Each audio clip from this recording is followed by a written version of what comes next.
Hello, creative strategists, and welcome back. Having that brilliant idea is really just the beginning, isn't it?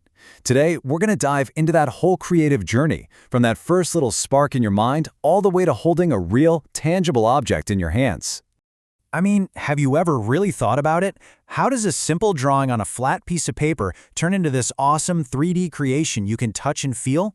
It really does feel like magic sometimes. But you know what? It's not magic, it's actually a process. It's like a map that anyone, and I mean anyone, can follow. And today, we are going to walk through that map together. So let's start with the absolute basics, just so we're all on the same page. What are we even aiming for? Well, a 3D object. It's not flat. It's got height, width, and depth, right? It's those three dimensions all working together that gives something a real physical presence.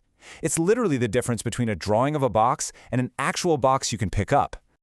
And here's the key. To create in 3D, you first have to think in 3D. This is your creative superpower for real. It's that ability to see your idea in your mind, not just from the front, but from every single angle. Imagining its weight, its texture, how it's going to exist out here in the real world. Okay, so every single complex object you can think of, a car, a building, even your favorite coffee mug, is actually built from much simpler shapes. Seriously. Understanding these fundamental forms, well, that's the key. These are your essential building blocks for making basically anything you can imagine. Now, all those 3D forms can pretty much be sorted into two big categories. On one side, you've got your geometric forms. Think precise, mathematical shapes, like the cubes and spheres you probably remember from math class. And on the other side, we've got organic forms. These are the irregular, free-flowing, natural-looking shapes you see out in nature. And here are some super simple examples, right? A perfect cube or a sphere, totally geometric. But a rock you find on a hike, a leaf, a cloud in the sky, those are all organic. Now, the real magic for any designer happens when you realize that most objects are actually a combination of both. So you get the building blocks now, but how do you actually put them all together to make something cool? Well, you need a map. And the design process is exactly that.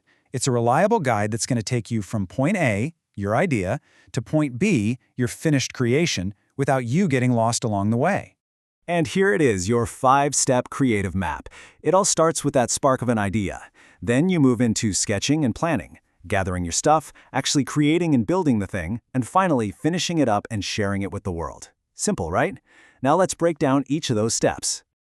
All right, we're shifting from theory to practice now.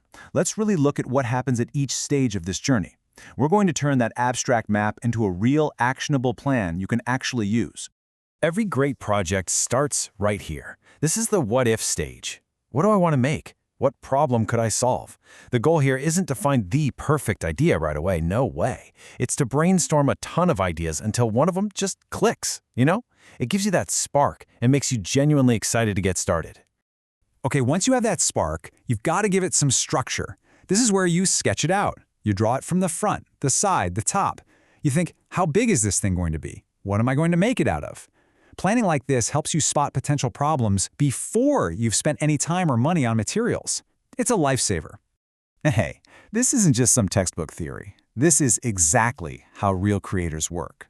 Take someone like Jennifer Maker. She's a super popular online crafter. She shares her entire design process, and guess what?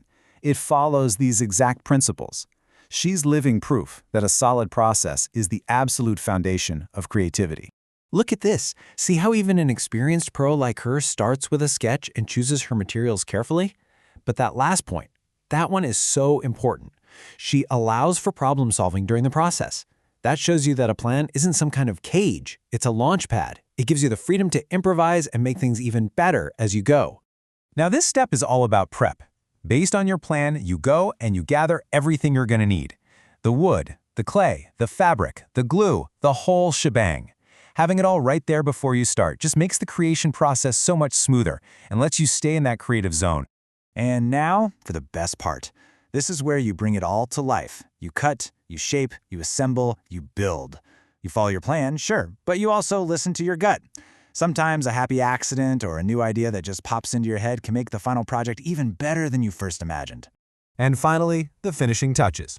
This could be sanding something down, painting it, adding those tiny little details that just make your work look polished and complete. And then you share it. You step back, you admire what you've made, and you feel that incredible pride of taking something from just an idea to a real, finished object. So there you have it. We've walked a path from a simple thought all the way to a finished 3D object. And we've seen that it's not some magical gift you're born with, but it's a process that anyone can learn and use. The whole journey is laid out right in front of you. If there is one single thing to take away from all of this, it's this simple formula right here. An idea plus a process equals a creation.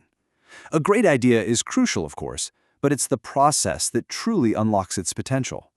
When you combine that spark of imagination with a structured plan, a real creation is pretty much the inevitable result. We've given you the map.